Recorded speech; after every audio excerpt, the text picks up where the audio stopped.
na libulu ya mai. Mwasi moko azaliwa na zangi koyeba, mokonzi ya bomoi azali pene. Yesu, Yesu, maya bomoi. Yesu, Yesu, maya bomoi. Mwasi ya Samaria aye kotoka mai, na motema ya pasi na bomoi ya sekele. Yesu alobi pesa ngai mai na mela. Mwasi akamwi ndenge nini yo moyuda ozali kosolola na ngai, mwasi ya Samaria, kasi ozangi koyeba nani azali liboso na yo. Soki oyebaki likabo ya Nzambe, olingaki kosenga, mpe nalingaki kopesa yo mai ya bomoi. Yesu azali mai ya bomoi. Akotondisa motema na ngai, nakomi lisusu na posa te. Yesu apesi ngai bomoi ya seko. Yesu azali mai ya bomoi. mai oyo esilaka te. Yesu azali mai ya bomoi. bomoi ya seko na kati na ngai.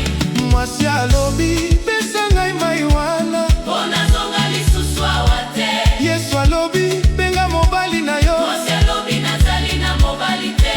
Yesu ayebi nyonso ya bomoi na ye. Masumu pasi nyonso ebimeli pole, kasi awe ezali ngolu, kasi awe ezali solo na ngolu. Motema ebongwani kati na ye. Sikoyo tosambelaka na molimo mpe na solo, po Tata alingi bato ya ndenge wana. Yesu Yesu azali mai ya bomoi. akotondisa motema na ngai, nakomi lisusu na posa te. Yesu apesi ngai bomoi ya seko. Yesu azali mai ya bomoi.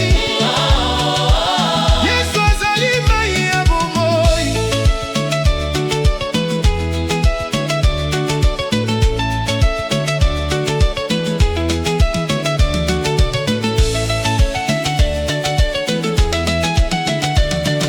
Na ngolu tozwi bomoi, na kati ya molimo tozali na ye. molimo mpe solo.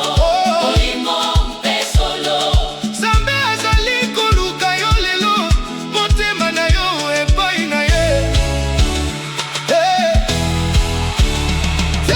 Yesu, Yesu, Yesu, mai ya bomoi. tika ngai naino na posa lisusu te. Yesu azali nini? mai ya bomoi. Apesi biso nini?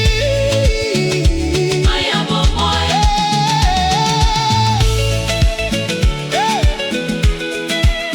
Nzambe yango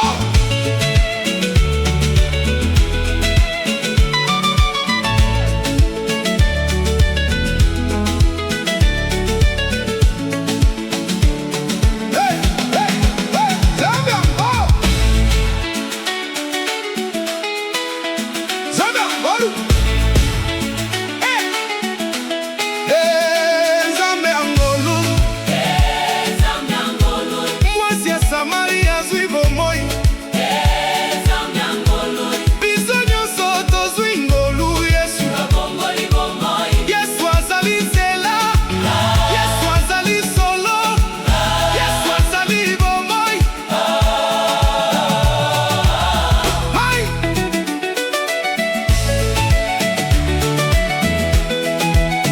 Hai! Mai ya bomoi. mai ya bomoi.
Maria